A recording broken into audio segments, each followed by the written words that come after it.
எங்களுக்கு சார் இப்போ இருக்கிறதுக்கு இடம் இல்லை சார், இருக்கிறதுக்கு இடம் இல்லை.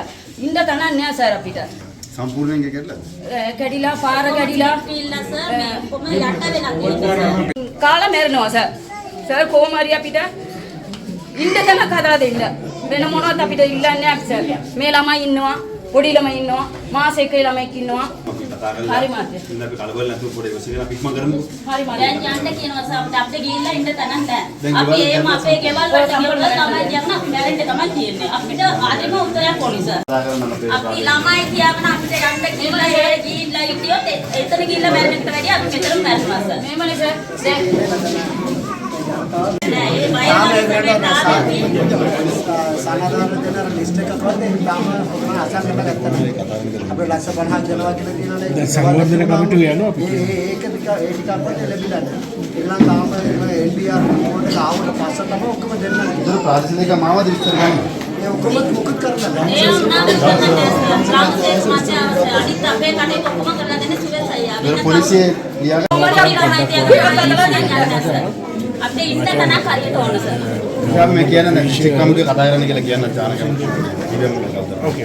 ඒක උදව් කරන්න මාත්‍ය දැන්.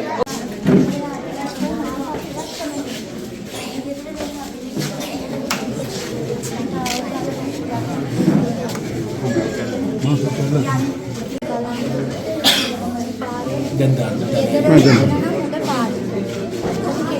අපි දැන් කතා කරමු.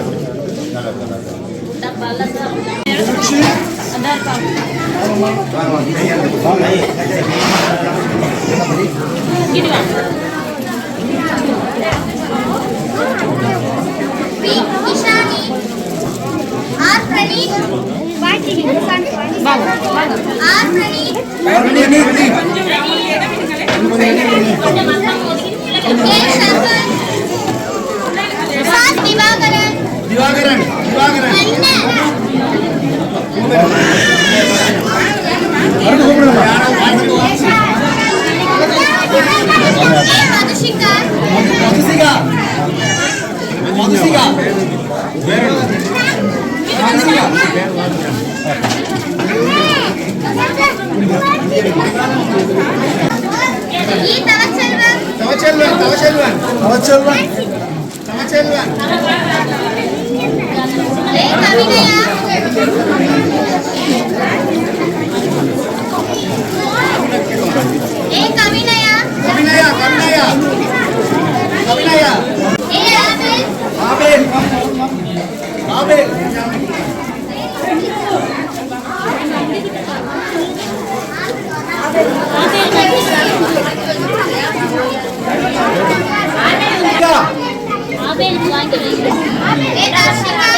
සරි සරි. වෙන උන්දර කරදී.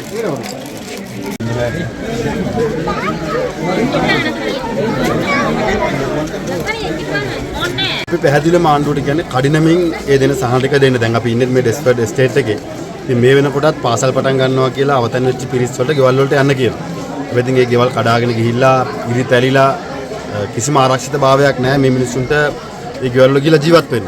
ඒ හින්දා මම හිතන්නේ ආණ්ඩුව කඩිනමින් කළ යුත්තේ එක්ක විකල්ප ඉඩම් දීලා මේ නැවත පදිංචි කිරීමේ කටයුතු වලට මැදිහත් වෙන එක.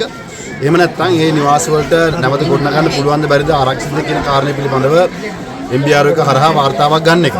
ඉතින් අපි දේශපාලනය මෙතන කරන්නේ නැහැ. ඒ හින්දා අපි දේශපාලනය ගැන කතා කරන්නේත් නැහැ.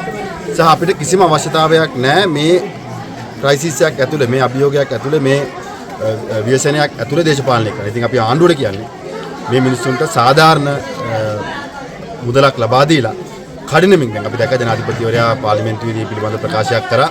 ඒ කඩිනමින් මේ මුදල් ටික ලබා දීලා මේ මිනිස්සුන්ගේ ගෙවල් වලට ගිහිල්ලා යවල ජන ජීවිතය යථා තත්ත්වයට ගේන්න කටයුතු කරන්න කියලා. ඒ වගේම මේ මෙවැනි තැන්වල පදිංචියට ඇවිල්ලා ඉන්න తాවකාලික තැන්වල ඇවිල්ලා බොහෝ පිරිසක් පාසල් වල ඉන්නවා. ඉතින් ඒ අයට කඩිනමින් ගෙවල් වලට යන්න ආරක්ෂිත නැත්නම් දැන් මේ ඩෙස්ෆර්ඩ් එස්ටේට් එකේ ගත්තොත් හොඳම උදාහරණයක්.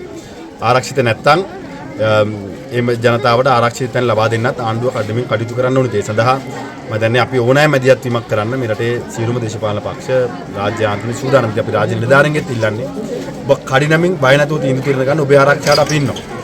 අපි තීන්දුව తీරන අරගෙන මිනිසුන්ට උදව් කරන නිලධාරී පස්සේ හඹා යන්නේ නැහැ. ඒ තීන්දුව తీරන අරගෙන මේ මිනිසුන්ට සාධාරණයක් කරන්න කටයුතු කරන්න කියන ඉල්ලීමත් අපි කරනවා. ඒ වගේම ඔබතුමා දැන් අපි විශේෂයෙන්ම පාසල් දරුවන්ට අපි දැක්කා ගම් වතුර හින්දා නායම් නිසා පොත්පත් රාශියක් විනාශ වෙලා තියෙනවා. මොකද අපිට කරන්න පුළුවන් පොඩි දෙයක් කරේ අපේ දරුවන්ගේ අධ්‍යාපනය වෙනුවෙන් අපි දෙන්න ඕනේ. ඉතින් අපි වෛරය, ඉරිසියාව, කුහකත්වය, ක්‍රෝධය වපුරලා එක එක්කෙනා කොටවලා ජනතේ දරුවන්ගේ හිතට වෛරය දානවා වෙනුවට අපි හිතනවා ඒ දරුවන්ව පාසලට යන්න පුළුවන් තැනට අපි කඩනමින් හදලා දෙන්න ඕනේ. ඉතින් අපි මේ රටේ ජනතාවගෙන් වගේම විදේශගත ශ්‍රී ලාංකිකයන්ගෙන් සහ විදේශ දානපතියන්ගෙන් විහාරස්ථාන වලින් ආගමික සිද්ධාස්ථාන වලින් මේ රටට උදව් කරන්න කැමති අයගෙන් අපි ඉල්ලීමක් කරා. ඉතින් මේ වෙනකොට බොහෝ පිරිසක් මේ පොත්පත් ලබා දෙන්න කටයුතු කරලා තිනවා. ඉතින් අද අපි නුවරඑළියට ආවා. ඒ වගේ මේ වෙනකොට ලංකාවේ දැන් කිහිපයක ආදරේ වැඩසටහන ඒ ප්‍රදේශවල තරුණ පිරිස් වැඩිහිටියෝ අරගෙන ක්‍රියාත්මක කරනවා. ඒකටත් මම ස්තුතිවන්ත වෙනවා මේ දරුවන්ව පාසලට යවන්න. අධ්‍යාපනය ලබා දෙන එක පැත්තකින් උසස් පෙළ විභාගයේ දැන් තිබ්බා ඒක කල් ගිහිලා තියෙනවා.